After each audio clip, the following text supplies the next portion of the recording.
افلا یتدبرون القرآن، تدبر قرآن، مولانا امین احسن اصلاحی۔ آگے آیات 19 تا 30 کا مضمون، حصہ دوم۔ اعوذ باللہ من الشیطان الرجیم، بسم اللہ الرحمن الرحیم۔ ام للانسان ما تمنا فللہ الآخرۃ والأولی۔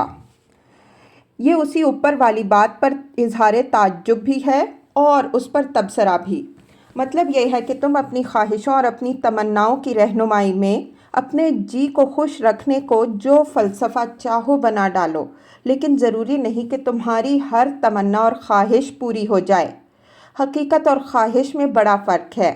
جب اصل حقیقت سامنے آئے گی تب دیکھ لوگے کہ تم جو خیالی محل تعمیر کرتے رہے ہو اس کی بنیاد ریت پر تھی۔ تمہارے یہ معبود ذرا بھی کسی کے کام آنے والے نہیں بنیں گے۔ ہر ایک کو سابقہ اپنے اعمال سے پیش آئے گا۔ جس کے نیک اعمال کی میزان بھاری ہوگی وہ جنت میں جائے گا، اور جس کی میزان ہلکی ہوگی وہ دوزخ میں جھونک دیا جائے گا، خواہ کوئی بھی ہو۔ یہاں یہ امر ملحوظ رہے کہ جس طرح مشرکین نے اپنے ان دیویوں دیوتاؤں کے بل پر بہت سی بے بنیاد تمنائیں اپنے دلوں میں پال رکھی تھیں، اسی طرح یہود، نصارہ اور مسلمانوں نے بھی اپنے دلوں میں بہت سی جھوٹی آرزوئیں پال رکھی تھیں جو محض خواہش نفس کی ایجاد سے وجود میں آئی ہیں۔